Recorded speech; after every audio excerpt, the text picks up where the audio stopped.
Assalamualaikum warahmatullahi wabarakatuh. Kami dari kelompok 6 akan mempresentasikan hasil diskusi kami, yaitu analisis rasio keuangan pada PT Pertamina.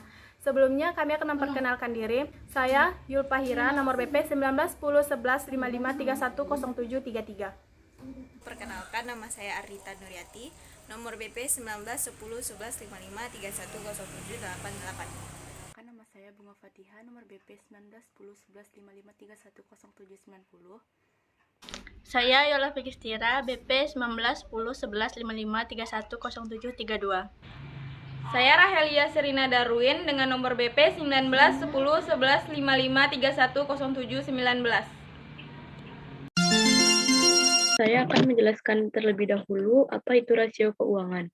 Rasio keuangan merupakan teknik analisis dalam bidang manajemen keuangan yang dimanfaatkan sebagai alat ukur kondisi keuangan suatu perusahaan dalam periode tertentu, ataupun hasil dari usaha satu perusahaan pada periode tertentu dengan jalannya membandingkan dua variabel yang mengambil dari laporan keuangan perusahaan, baik secara daftar neraca maupun laba rugi.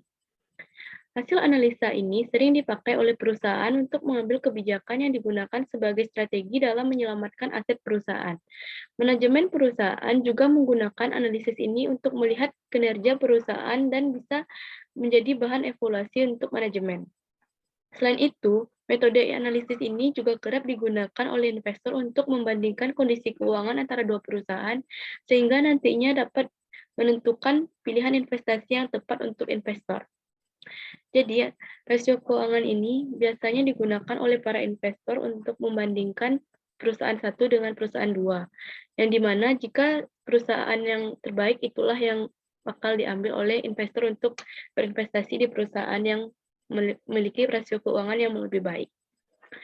Fungsi analisis rasio keuangan yaitu sebagai bahan referensi dalam beberapa sektor internal perusahaan dan juga untuk menentukan nominal pajak yang dibebankan perusahaan kepada pemerintah. Tak hanya itu, metode analisis satu ini juga berfungsi sebagai alasan untuk memberi kredit pada suatu perusahaan tertentu. Selanjutnya, jenis-jenis rasio keuangan. Rasio keuangan yang pertama ada rasio likuiditas atau likuiditas rasio.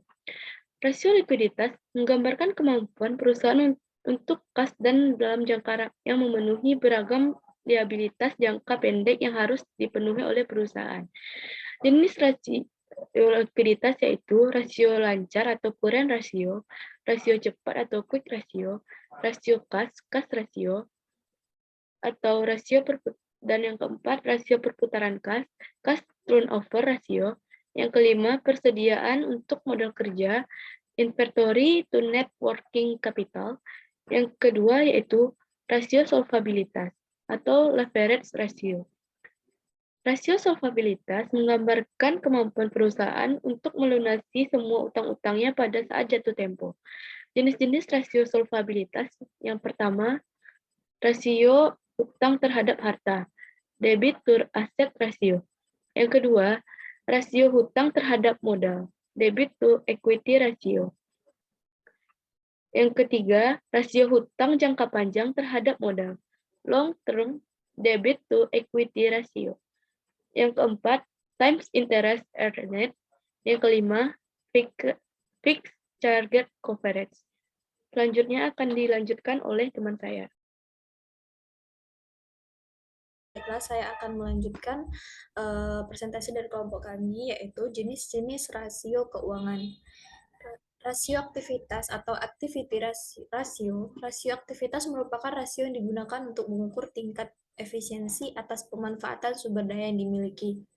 Sumber daya yang dimiliki perusahaan atau untuk menilai kemampuan perusahaan dalam menjalankan aktivitasnya sehari-hari. Adapun jenis-jenis rasio aktivitas, yaitu yang pertama adalah perputaran piutang, hari rata-rata penagihan piutang, perputaran persediaan, hari rata-rata penagihan persediaan, perputaran modal kerja, perputaran aktiva tetap, dan perputaran aktiva. Lalu rasio profitabilitas. Apa itu rasio profitabilitas? Rasio profitabilitas adalah rasio untuk menilai kemampuan perusahaan dalam mencari keuntungan. Rasio ini juga memberikan ukuran tingkat efektivitas manajemen suatu perusahaan. Hal ini ditunjukkan oleh laba yang dihasilkan dari penjualan dan pendapatan investasi. Adapun jenis-jenis profitabilitas, yaitu yang pertama adalah profit margin on sales, net profit margin, rasio pengembalian aset, rasio pengembalian ekuitas, rasio pengembalian investasi, dan rasio pengembalian investasi dengan pendekatan DuPont, dan yang terakhir adalah earning per share. Lanjut slide selanjutnya, yaitu tentang PT Pertamina Persero, yaitu pembahasannya. PT Pertamina Persero atau aslinya merupakan akronim dari Perusahaan Pertambangan Minyak dan Gas Bumi Negara. Adalah sebuah perusahaan BUMN yang bertugas untuk mengelola penambangan minyak dan gas bumi yang dimiliki oleh pemerintah Indonesia yang berdiri sejak tanggal 10 Desember 1957 dengan nama PT Pertamina. Penggabungan ini terjadi pada tahun 1968, yaitu Direktur Utama yang menjabat dari tahun 2009 hingga 2014 adalah Karen Agustiawan, yang dilantik oleh Menek BUMN Sopyan Djalil pada tanggal 5 Februari 2009. Lalu menggantikan Direktur Utama tadi yang lama, yaitu Eri Hernanto Soemarno. Pendiri perusahaan ini dilakukan menurut ketentuan-ketentuan yang tercantum dalam Undang-Undang Dasar Nomor 1 Tahun 1996 tentang Persero Terbatas. Peraturan Pemerintah Nomor 12 Tahun 1998 tentang Perusahaan Persero, dan Peraturan Pemerintah Nomor 45 Tahun 2001 tentang perubahan atas Peraturan Pemerintah Nomor 12 Tahun 1998 dan peralihannya berdasarkan Peraturan Pemerintah Nomor 31 Tahun 2003 tentang pengalihan bentuk perusahaan pertambangan minyak dan gas bumi negara atau Pertamina menjadi perusahaan Persero. Produk yang dikelola Pertamina meliputi bahan bakar minyak atau BBM, PSO dan non-PSO, bahan bakar khusus atau BBK, serta gas, non-BBM, dan petrokimia. Kegiatan Pertamina dalam menyelenggarakan usaha di bidang energi dan petrokimia terbagi ke dalam sektor hulu dan hilir, serta ditunjang oleh kegiatan anak-anak perusahaan dan perusahaan patungan. Lanjut, yaitu visi dan misi PT Pertamina Persero. Adapun visinya yaitu menjadi perusahaan retail energi nasional kelas dunia yang terpercaya dan penopang kemandirian ekonomi masyarakat. Lalu apa itu misinya? Yang pertama yaitu kami menjalankan usaha retail minyak, gas, dan non-fuel energi baru dan terbarukan. Kedua, kami menyadari produk dan layanan berkualitas berbasis teknologi modern melalui jaringan yang luas dan terintegrasi hingga ke pelosok negeri. Dan yang ketiga, kami melayani dengan sepenuh dan sesungguhnya untuk mewujudkan best customer experience. Kami bangga memberikan kontribusi dan nilai tambah dalam menjaga ketahanan energi untuk menopang kemandirian ekonomi masyarakat dan mendukung pemerataan kemakmuran negeri. Adapun moto dari PT Pertamina Persero ini yaitu satukan negeri melayani negeri atau sinergi. Berikut adalah laporan neraca dan laporan laba rugi PT Pertamina Persero pada tahun 2020.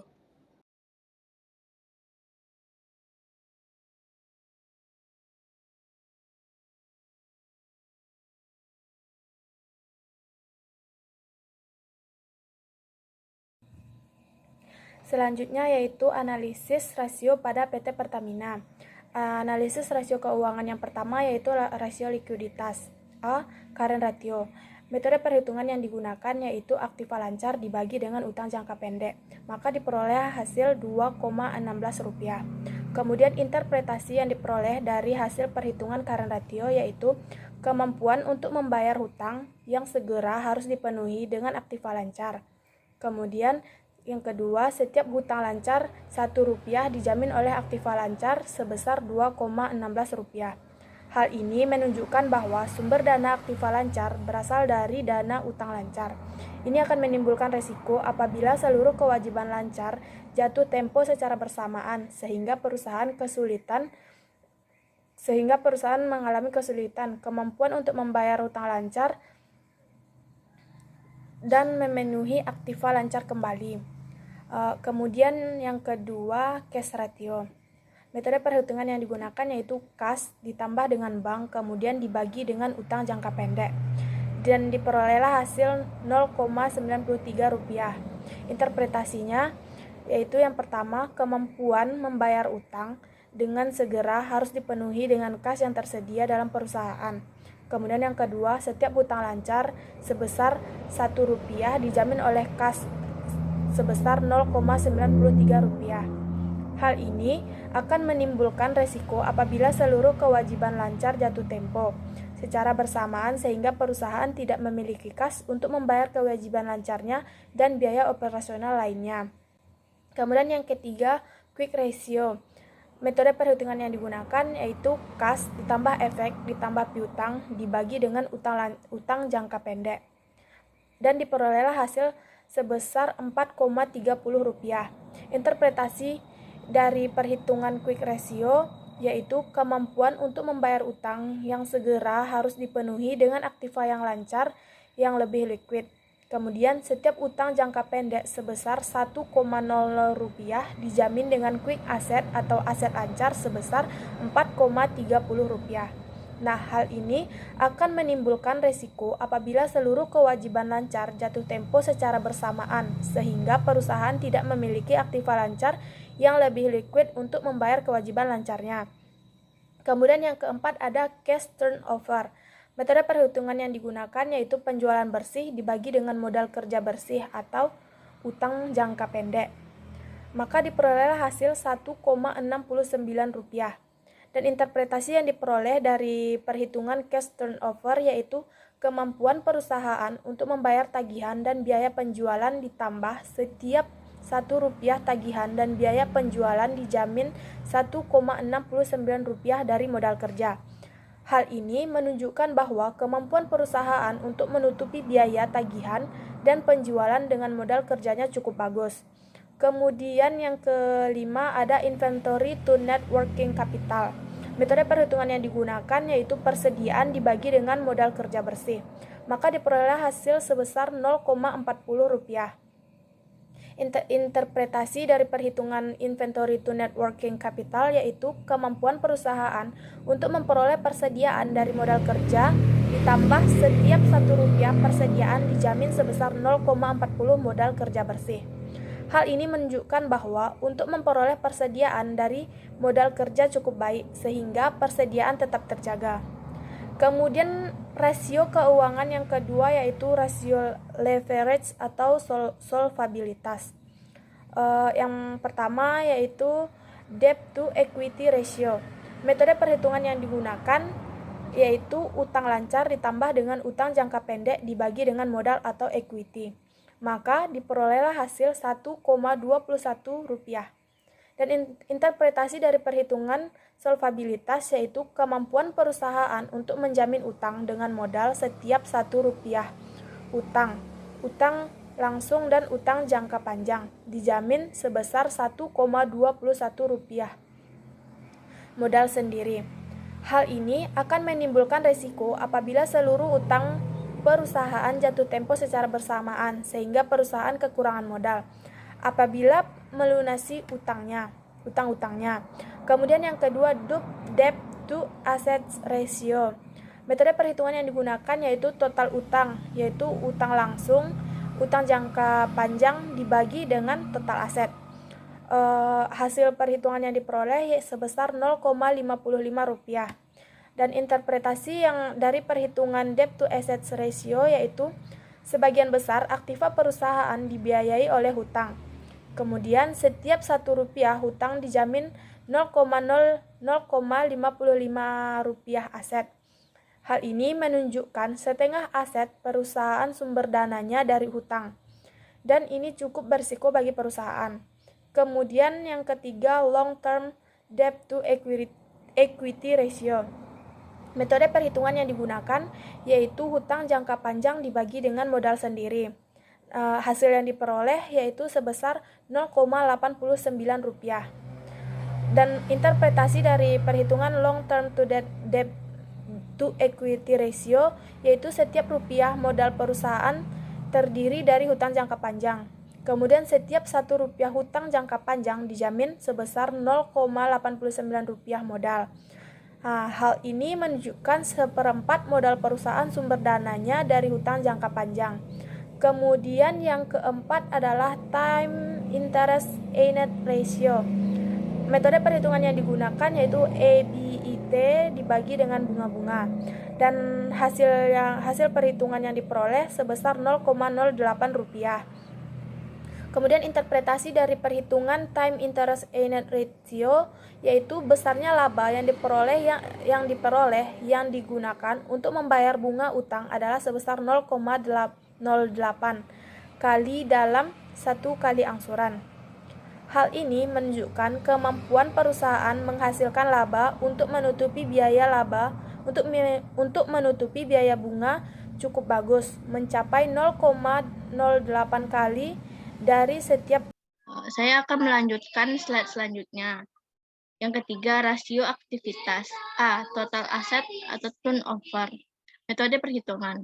Penjualan neto dibagi jumlah aktiva, nilainya 18.330.874 dibagi 69.143.796. Hasilnya Rp0,27. Kemampuan dana yang diinvestasikan untuk menghasilkan laba dalam satu periode. Dana yang tertanam dalam keseluruhan aktiva rata-rata dalam 1 tahun berputar 0,27 kali. Hal ini menunjukkan perputaran ATO tidak cukup lama. Yang B. Receivable turnover. Metode perhitungan penjualan kredit dibagi piutang rata-rata. Nilainya Rp330.874 dibagi Rp1.003.845. Hasilnya Rp15,23. Kemampuan dana yang tertanam dalam piutang berputar dalam suatu periode tertentu atau piutang tertagih. Dalam 1 tahun, rata-rata dana yang tertanam dalam piutang berputar selama 15,23 kali. Artinya RTO baik. Yang C. Average collection period. Piutang rata-rata dikali 360 dibagi penjualan kredit. Nilainya Rp433.384.200 dibagi Rp18.330.874. Hasilnya Rp23,64. Periode rata-rata persediaan berada di gudang. Inventory berada di gudang rata-rata selama 23,64 hari. Hal ini menunjukkan bahwa inventory dalam gudang tidak lama tersimpan dan paling lama 1 bulan 4 hari.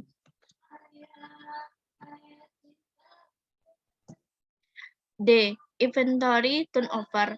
Penjualan dibagi inventory rata-rata. Nilainya Rp4.469.457 dibagi Rp4.891.869. Hasilnya 8,48. Kemampuan dana yang tertanam dalam inventory berputar dalam satu periode tertentu. Dana yang tertanam dalam inventory berputar rata-rata 8,48 kali dalam 1 tahun. Hal ini menunjukkan bahwa inventory dalam gudang lama tersimpan. E. Average days inventory. Metode perhitungan inventory rata-rata dikali 360 dibagi 4 penjualan.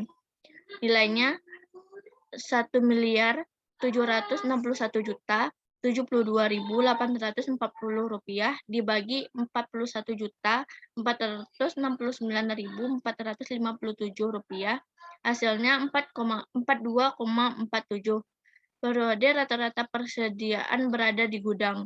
Inventory berada di gudang rata-rata selama 42 hari.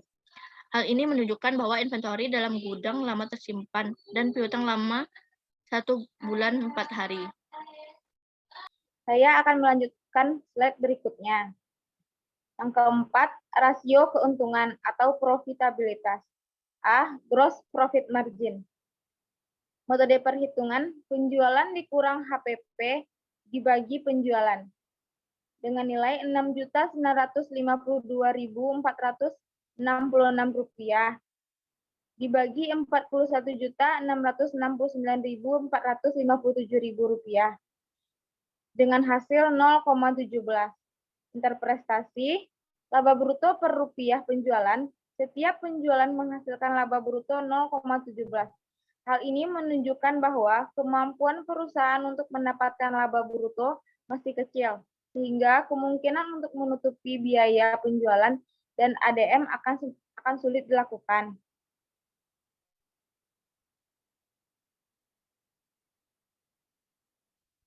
Yang B, operating income ratio. Penjualan dikurang HPP dikurang EBIT per penjualan. Rp2.070.360.000 dibagi Rp41.469.457 dengan hasil 0,05. Laba sebelum bunga pajak atau net operating income oleh setiap rupiah penjualan. Setiap Rp1 penjualan menghasilkan laba operasi atau EBIT 0,05. Hal ini menunjukkan kemampuan perusahaan untuk mendapatkan laba bruto masih kecil, sehingga kemungkinan untuk menutupi biaya penjualan dan ADM akan sulit dilakukan. Yang C, operating ratio. HPP ditambah biaya ADM ditambah biaya penjualan dibagi penjualan. Nilainya Rp21.657.000 dibagi Rp40.499.457 dengan hasil 0,69. Biaya operasi per rupiah penjualan, setiap Rp1 penjualan menghasilkan biaya 0,69. Semakin besar rasio ini mungkin buruk bagi perusahaan, dan ini menunjukkan bahwa perusahaan masih mampu menekan biaya penjualan. D. Net profit margin. EAT dibagi penjualan. 925.954 dibagi 41.469.457 dengan hasil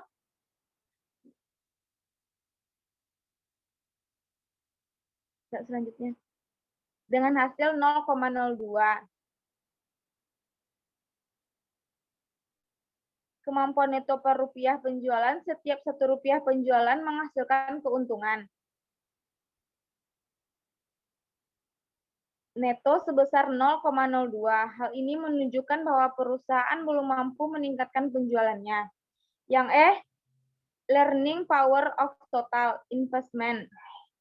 EBIT dibagi jumlah aktiva. 58.300 dibagi 69.147.769.000 mendapatkan hasil 0,0008. Kemampuan modal yang diinvestasikan dalam keseluruhan aktiva untuk menghasilkan keuntungan bagi semua investor. Setiap Rp1 modal yang diinvestasikan menghasilkan keuntungan 0,008. Yang F, net learning power ratio return on investment. E-learning after tax dibagi jumlah aktiva.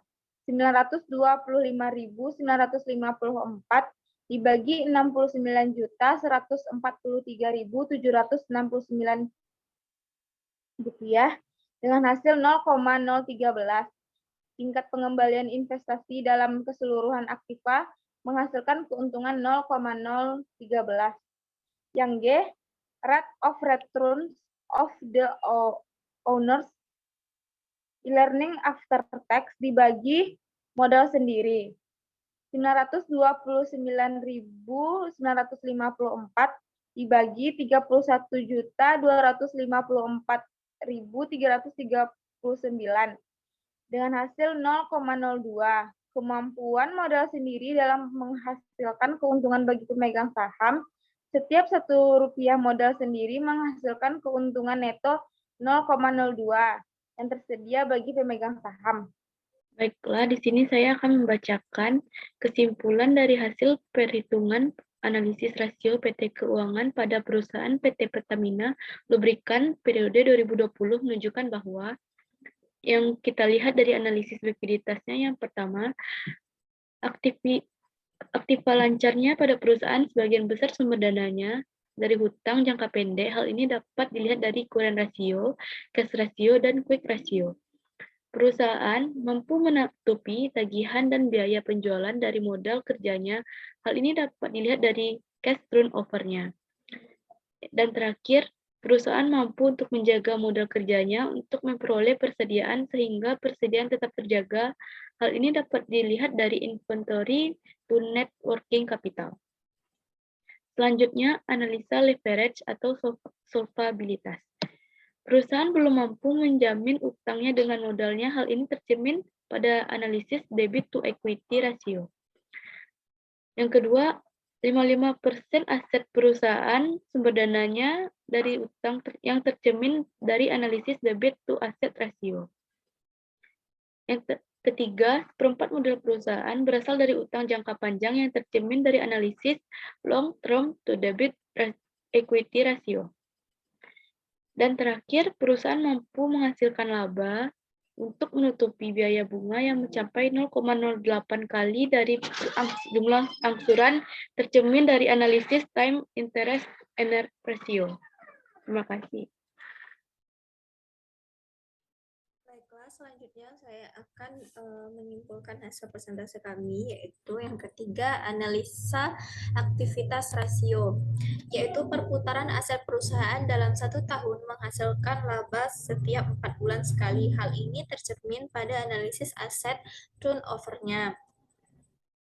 Kedua, kemampuan perusahaan dalam memberikan piutang dan menagihnya sangat baik, di mana rata-rata dana yang tertanam pada piutang berputar 15 kali dalam setahun atau 1,25 bulan. Piutang sudah tertagih. Hal ini tercermin pada analisis receivable turnover. Kemampuan perusahaan untuk menanamkan dananya pada persediaan dalam 1 tahun sangat baik, di mana persediaan berputar rata-rata 8 kali dalam 1 tahun, atau 0,7 bulan lamanya persediaan sudah habis di gudang. Hal ini tercermin pada analisis inventory turnover. Lalu analisis terakhir yaitu analisa profitabilitas rasio, yaitu kemampuan perusahaan memperoleh laba kotor masih kecil dibandingkan dengan jumlah penjualannya. Hal ini tercermin pada analisis gross profit margin. Lalu yang kedua, kemampuan perusahaan dalam menekan biaya masih sebanding dengan jumlah penjualan per Rp1 meskipun masih di bawah Rp1. Hal ini tercermin dari operating ratio. Lalu yang terakhir, pada laba bersih, perusahaan masih jauh mendapatkan laba yang tinggi, di mana masih di bawah jumlah penjualan per Rp1-nya. Sementara laba neto yang dihasilkan masih di bawah Rp1. Hal ini tercermin dari net profit margin-nya. Sekian dan terima kasih dari kami. Saya perwakilan mengucapkan terima kasih. Salah dan janggalnya saya mohon maaf. Wabillahi taufiq wal hidayah. Wassalamualaikum warahmatullahi wabarakatuh.